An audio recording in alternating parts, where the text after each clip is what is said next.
Good morning, my friends. The last few days, our nation has been gripped by the Monica Baey saga, in which a 23-year-old female undergraduate in NUS had her modesty outraged when a male undergraduate filmed her when she was in the shower. Now, unbelievably, the police and the Attorney General's chambers have refused to prosecute. And so this offender, male offender, got off very lightly with a 12-month conditional warning and a suspension of 1 term from his studies in NUS. And Monica Baey rightfully kicked up a big fuss on social media.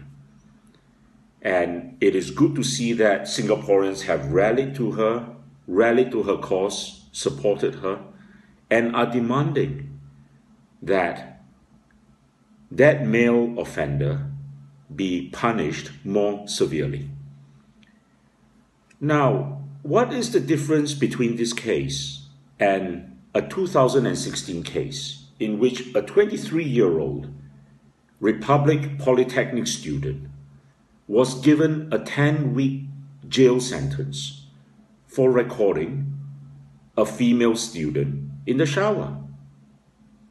And that goes fundamentally to the issue of the rule of law and equal protection under the law, which our Constitution mandates.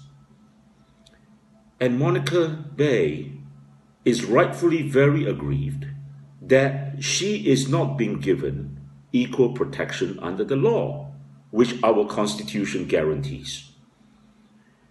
Now, yesterday, Ong Ye Kung came out to say that the punishment meted out by NUS was manifestly inadequate.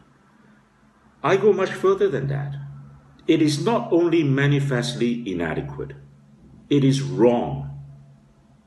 Because that male offender, Nicholas Lim, if he was not an NUS undergraduate, would be facing jail time.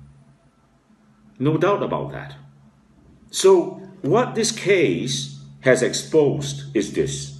If you are an undergraduate in a university, that university then becomes a safe harbor for you against any criminal prosecution.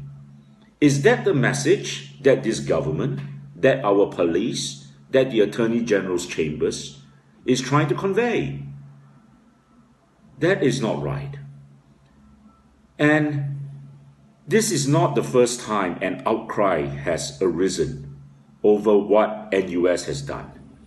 A couple of years ago, there was an outcry when, during the orientation camp, pictures were shown, news got out that students were being forced to perform sexually orientated acts, with male students doing pumping action above female students. And it seems like the institution has not taken the lessons to heart. And sexual harassment is a norm, it appears, in our institutions of higher learning.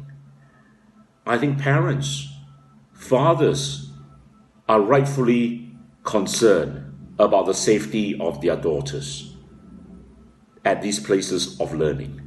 But that should not be the case. That should not be the case. It will not be the case if we apply the law fairly and equally to every citizen, every person who resides in Singapore. And my friends, that is why we need a new government. Because under this government, our institutions are rotting. Our institutions are not applying the laws fairly to everyone concerned. We must be a nation governed by the rule of law, not a nation where one set of laws apply to the privileged class and another set of laws apply to the less powerful. And in closing, I will say this to Monica. We salute you for what you have done, your courage in standing up to this injustice.